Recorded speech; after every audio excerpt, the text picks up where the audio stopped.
ang aking mensahe na kung saan ano ba ang kahalagahan ng panalangin. Tayo sa araw-araw na pamumuhay natin, punong-puno na po tayo ng mga suliranin, toxic sa buhay, sa trabaho. Marami na tayong nararamdaman kung minsan tayo ay mga pinanghihinaan ng ating mga sarili. Ngunit hindi tayo dapat paghinayangan dahil sa pamamagitan ng prayer. Ito ang pinaka-intimate ways na kung saan tayo ay magkakaroon ng kaganapan o koneksyon sa ating Panginoon. Sa ating panalangin, inihahayag natin ang ating mga damdamin. Ultimo, yung pinakamaliit na bahagi na nasa sa loob natin ay naihahayag natin to sa ating Panginoon. Yung ating mga concern, yung ating mga fears, yung ating mga pasasalamat na kung saan ay ibinibigay natin at inuukol sa paraanan ng ating pananalangin. Kapag tayo nananalangin, tayong mga Kristiyano ang nagsasalita at ang Panginoon ang siyang makikinig sa atin. Sabi nga sa Matthew 18:20 na saan sinasabi na kung saan isa o sa dalawa na nagkakatipon, nandun ako, I am there with them, sabi ng ating Panginoon. But bilang mga isang Kristiyano, lalo na kung ikaw ay isang baguhan, alam mo ba kung paano ang tamang paraan ng pananalangin? How to pray? O kaya ay, are you good in pronouncing your prayer? Isa nahihiya tayo lalo na pagdating sa public prayers. Minsan, hindi natin. Kapag ikaw ang nag-lead, kung minsan natataranta tayo o nabubulol tayo. But there is no such thing na kung saan ay dapat na kailangan masabi ng masabi kahit ikaw ay nagmamadali.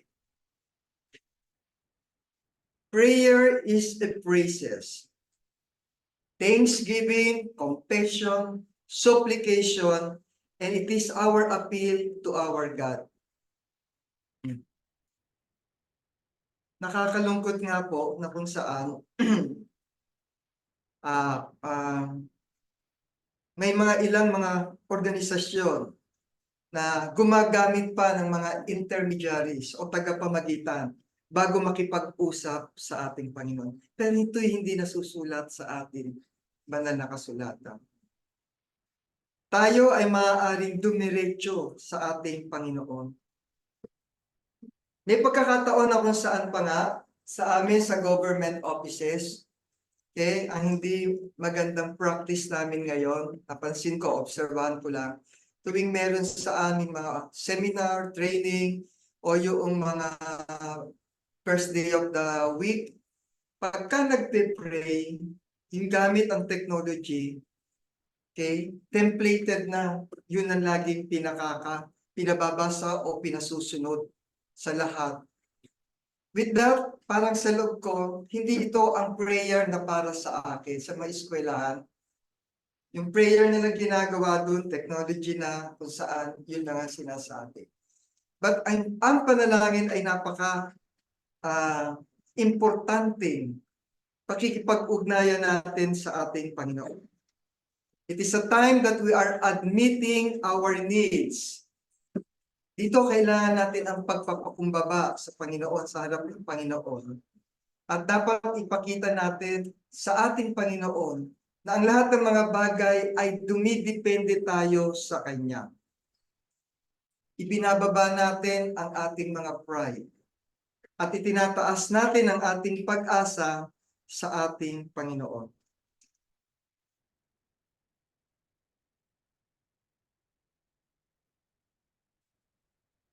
But we cannot pray not unless mayroon tayong tinatawag na faith. Sabi sa Hebrews 16, you cannot please God without faith, gaya ng sinabi kanina ni kapatid na Darwin. Magagawa mo lang na kung ikaw ay panalangin ng maayos kung ikaw ay may pananampalataya sa ating Panginoon. Sabi nga dito, Hebrew 11:6, at kung walang pananampalataya ay hindi maaaring maging kalugod-lugod sa Kanya, sapagkat ang lumalapit sa Diyos ay dapat sumasampalatayang may Diyos at siya ang tagapagbigay ganti sa mga sa Kanya'y nagsisihanap. May tanong ilan nating mga kasama, sabi nila, paano po ba, Brother Nelson, ang tamang kaparaanan ng pananalangin? May mga nananalangin, nakaluhod, yung iba naman, nakaupo. May iba, patira pa, may paitayo, with, may mga iba't ibang mga practice, may mga pataas-taas po. Alin po ba dito ang ginagawa natin sa loob ng ating panambahan? Maaaring paupo pagka sa ibang pagkakataon, pero madalas tayo po ay nakapayo. But prayer is not dependent on body position. Hindi tinitignan ng Panginoon kung ano ang klase ng kaparaanan kapag tayo'y nananalangin. God clearly emphasized on not on the external, but what is in our heart. Kung ano yung laman ng ating mga puso. Hindi niya tinitingnan kung ikaw ay nakadapa.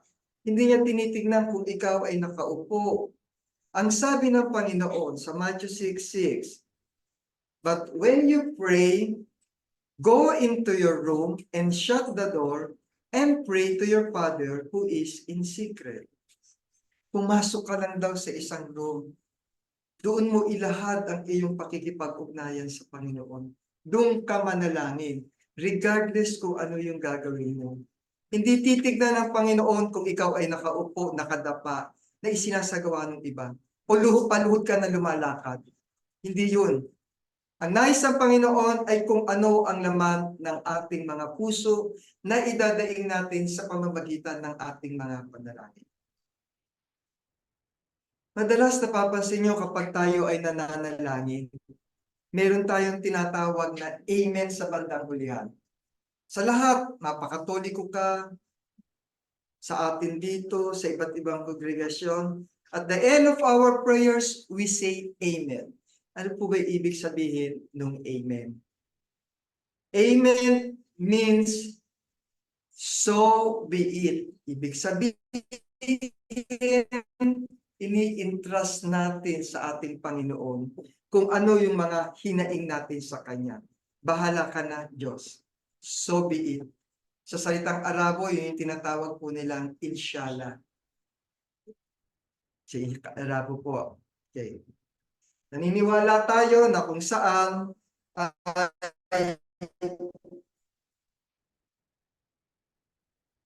ipagkakaloob sa atin ng ating Panginoon ang ay nagkakaroon ng confusions.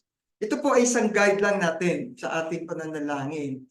Maaaring sabi niya, hindi na natin kailangan yan, mga lalaki naman ang nakatayo. Hindi po, kahit tayo sa ating mga simpleng panalangin. Meron tayong tinatawag na biblical elements of our prayer, kung saan susuportahan natin ng mga chapter and verses. Ano yung mga biblical elements na dapat ay nakapaloob sa ating mga panalangin? Simple lang po, tandaan lang natin yung salitang acts. At iisa-isay natin to para kapag po tayo nananalangin, nasabi ko ba yung ating mga gustong ipaabot sa ating Panginoon? Okay, simulan natin sa salitang A o letrang A po sa acts. Ito yung tinatawag nating adoration. Pagpupuri. Have you ever experienced kapag po ang bawat isang nananalangin ay gumagamit ng mga salita na kung saan itinataas natin ang ating Panginoon? Holy Father, Diyos na makapangyarihan sa lahat, Ama na nasa langit, yun po ay bahagi ng unang-una pagsambit sa ating panalangin, yung pagpupuri na tinatawag. ang susunod naman na dapat natin ay yung tinatawag na confession o yung pagsisisi. Bahagi yan na dapat sa tuwing tayo nananalangin, may tinatawag tayong pagsisisi.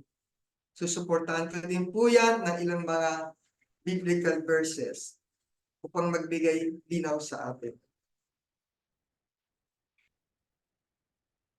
Yung T stands for thanksgiving. Pasasalamat sa ating mga panalangin.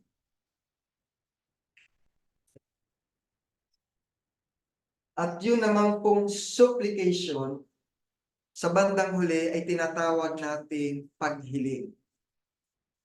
Isa-isayin natin kung ano po ang ibig sabihin ng bawat isa na ito.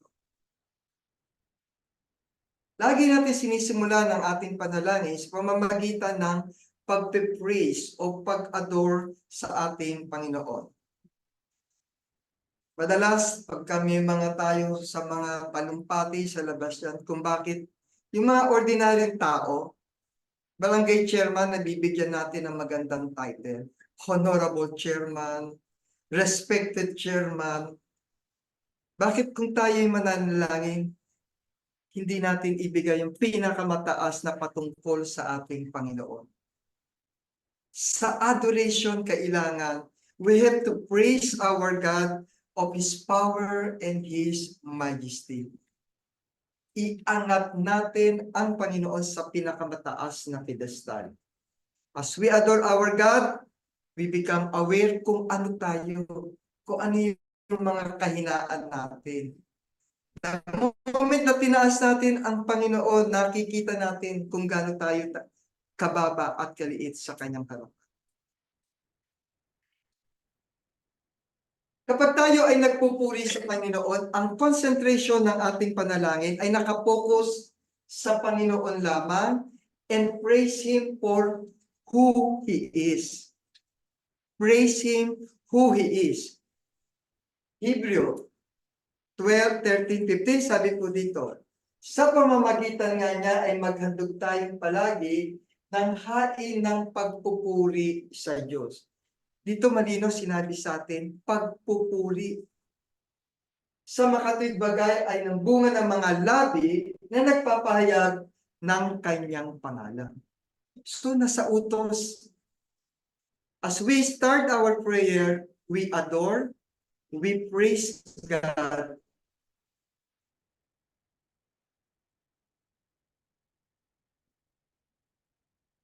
Sa Revelation, makikita pa rin po dyan kung saan sabi sa Revelation 4:11, marapat ka o Panginoon namin at Diyos namin na tumanggap ng kaluwalhatian at ng kapurihan. Adoration pa rin po yun. At ng kapangyarihan sapagkat nilikha mo ang lahat ng mga bagay at dahil sa iyong kalooban ay nangagsilitaw sila. Ilang bahagi pa rin na kung saan ay nagpapakita kung bakit kailangan natin purihin ang ating Panginoon. Awit 66:3, sabi po rito, inyong sabihin sa Diyos, napakakakilabot ng iyong mga gawa. Sa kadakilaan ng iyong kapangyarihan ay magsisisuko ang iyong mga kaaway sa iyo. Dito pinapakita natin na above all things, isa lang ang makapangyarihan sa atin na siyang may hawak sa ating mga buhay. Kadalasan ginagamit natin yung mga salitang Heavenly Father, Almighty God, Most Holy Father, Heavenly Father, Most Powerful, naming banal. Ano pa ang mga nais nating ipaabot o pagde-describe or adjectives na pwede nating gamitin para sa ating Panginoon, na kung saan ay manggagaling sa ating mga puso. Adoration po. Dalawang bahagi, yung tinatawag nating confession o pagsisisi. Okay. Kapag tayo ay nasa confession, Okay, pinopokus natin dito yung ating mga na-admit na kasalanan. Sinasabi natin kung saan tayo mga naging kasalanan natin na ginawa natin sa araw-araw. But we have to be more specific kapag kausap natin ang ating Panginoon. Normally, sa confession po, humihingi tayo ng kapatawaran sa ating mga kasalanan. Humihingi tayo ng lakas upang maharap natin yung ating mga trials and temptation. Okay. As we confess our sin to our God, we believe na kung saan we are aware of our frailty. Yung tinatawag natin mga kahinaan natin bilang mga tao.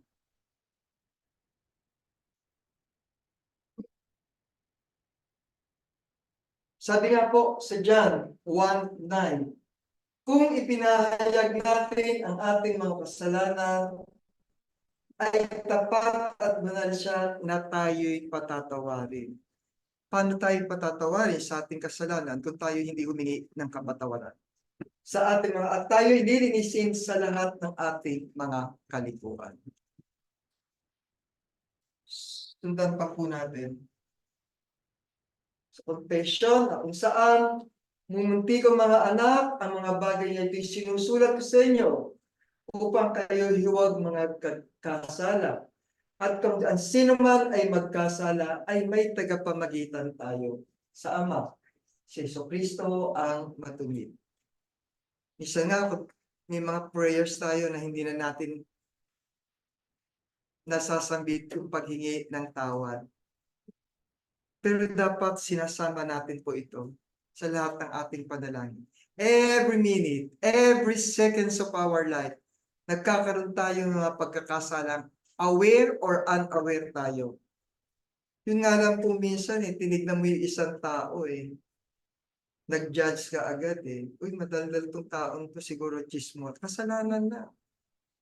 So, araw-araw, lalo na kung tayo ay araw-araw na nasa labas ng daan, ng bahay natin, iba-iba ang nai-experience nyo, ang dami nating kasalanan. Yun lang, dapat ipingin nyo na agad ng kapatawaran sa ating mga panalangin. Dahil when we are confessing, we focus on admitting our sin to ourselves and we request for the forgiveness of our God.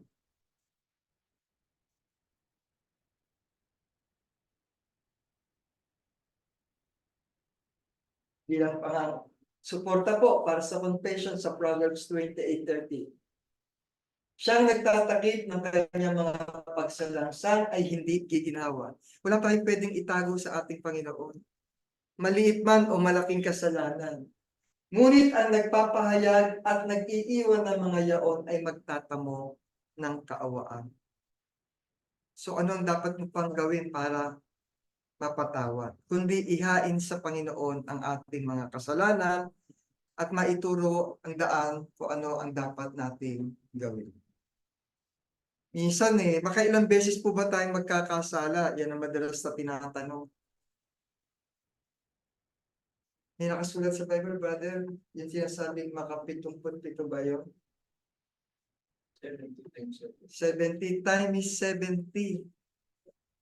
Allowed ba tayo na magkasala? Pero hindi yun ang turo sa banal na kasulatan.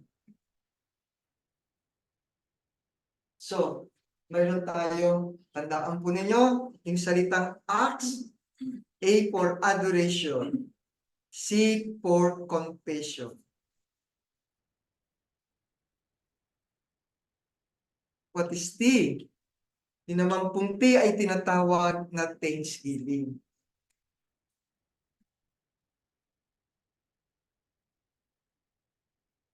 So thanksgiving naman po, napakadami nating dapat ipasalamat sa ating Panginoon.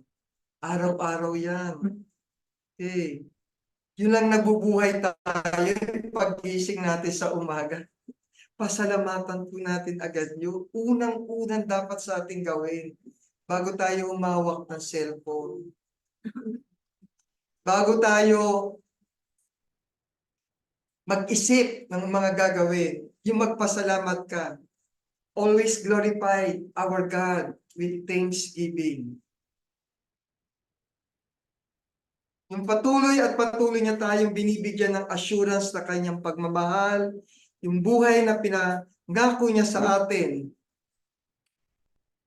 buhay na walang hanggan na kung tayo magpapatuloy sa ating paglilingkod sa kanya, pasalamatan natin yun, na hindi natin makukuha kahit kanino yun.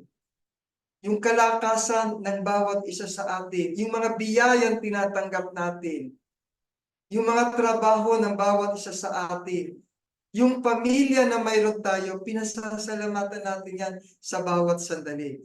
Express your gratitude for what He is doing to us. In Thanksgiving, sa adoration po, nakapokus tayo sa Panginoon. But in Thanksgiving, we express our gratitude. We focus on what God has done to us. Doon sa mga binigay niya sa atin, sa mga ginagawa niyang kabutihan sa atin. Minsan, nagdadamdam tayo, bakit yung prayers natin hindi dinidinig agad, immediately, ng ating Panginoon? May mga dahilan kung bakit po.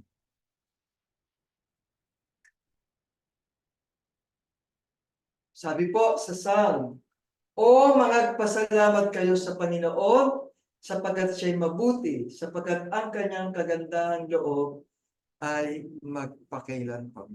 Hindi na uubos ang biyayang galing sa ating Panginoon. God's delay doesn't mean God's denial. Hindi na ibigay agad-agad, nagtatampo tayo, nawawalan tayo agad ng mga tiwala sa Kanya para sagutin yung ating mga hinaing. Ba't hindi ito ang gusto ng ating Panginoon sa atin? Sa bawat sandali, kailangan natin magpasalamat. Tuloy-tuloy po natin, ating pupurihin ng awit ang pangalan ng Diyos at dadakilain ko siya ng pasasalamat. Salamat, Panginoon, sa lahat.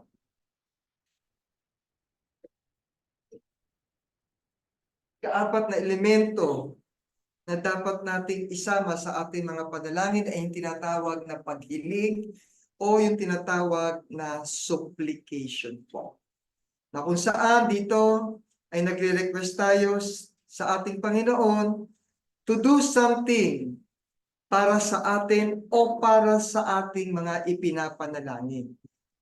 Tayo pong mga nananalangin kapag sa pwede nating isama sa ating mga panalangin yung para sa kabutihan ng iba.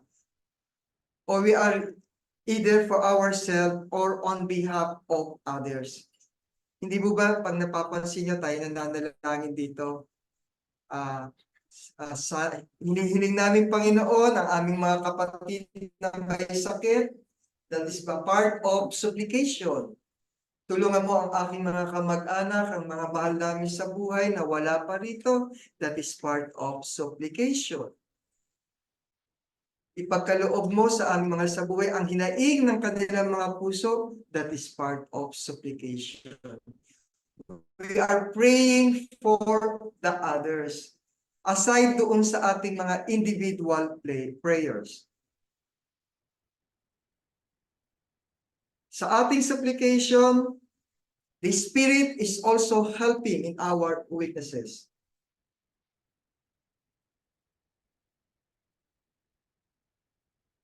Sabi nga po sa Philippians 4:6, huwag kayong mga balisa sa anumang bagay, kundi sa lahat ng mga bagay, sa pamamagitan ng panalangin at daing na may pagpapasalamat, at ipakilala ninyo ang inyong mga kahilingan.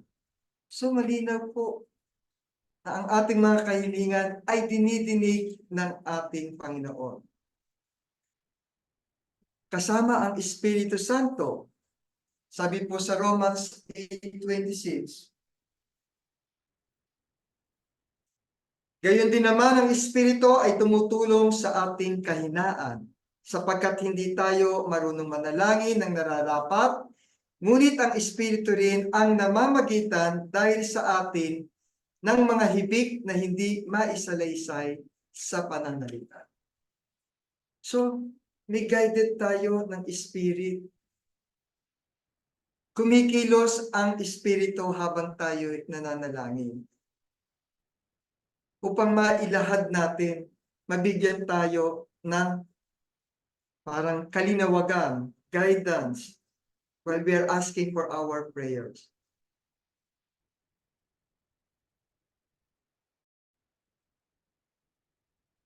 Tuloy po natin sa supplication at ang anumang inyong hingin sa aking mga pangalan ay yaon ang aking gagawin upang ang Ama ay lumulahati sa Anak.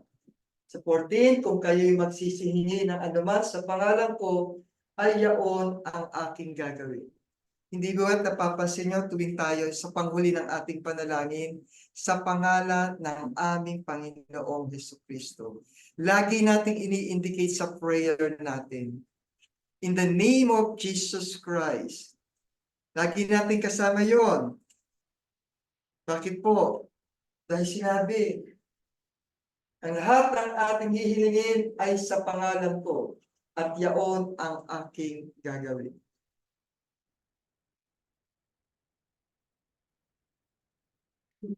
Bilang pangwakas po na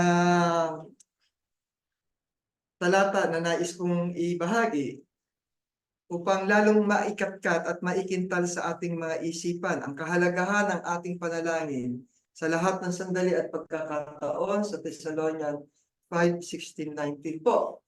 Mga galak kayong lagi, magsipanalangin kayong walang patid. Sa lahat ng mga bagay ay magpasalamat kayo, sapagkat ito ang kalooban ng Diyos kay Kristo tungkol sa inyo. Huwag niyong patayin ang ningas ng Espiritu. Ang ningas ng ating pananampalataya, ang ningas ng ating pong mga pananalangin. Sa panalangin, maihahayag natin at tayong magkakaroon ng pakikipag-ugnayan sa ating Panginoon. Kaya po yung mga kabataan dito, okay, na nagsisimula, tandaan nyo lang yung salitang acts, malalaman nyo na kung ano yung mga dapat nyong idagdag sa inyong mga panalangin. And at the same time, kung ano man ang nais nyo pang idagdag, pero ang tanong, kapatid, ano po ba yung mauuna? Confession o thanksgiving? O thanksgiving muna po bago confession? Gaya ng sinabi ko po sa inyo, meron ba kailangan? Kasi kung minsan isipin po natin bakit ka hihingi agad? Minsan meron tayong paghiling agad. Hihiling tayo agad, syempre nakakaya naman kahit sa magulang natin. Di ba bago tayo humiling, minsan maglalambing muna tayo? Di ba po? Syempre, unang-una, lugutin muna natin siya. Humingi tayo ng tawad o kaya magpasalamat. O kaya pwede naman magpasalamat muna tayo bago tayo humingi ng confession. Pero yung hihiling talaga agad, parang mali yata ang unahin ko. Kaya ko po ginawang ganito para madaling matandaan. Sa akin, ang lagi kong tinuturo, hindi ko tinuturo yung sequence nito. Ang tinuturo ko po yung laman ng ating panalangin. Kaya lang, pinakita ko lang po rito kung ano yung dapat na mga elemento ng ating panalangin. So, sana po ang maliit kong mensahe na to ay nagbigay aral upang maging pattern lang. Hindi naman po automatically na dapat sa pagkakasunod-sunod. Lagi niyo po tatandaan, higit na tinitignan ng Panginoon ang laman ng ating mga panalangin kaysa sa anumang pong kaparaanan. Magandang umaga sa lahat.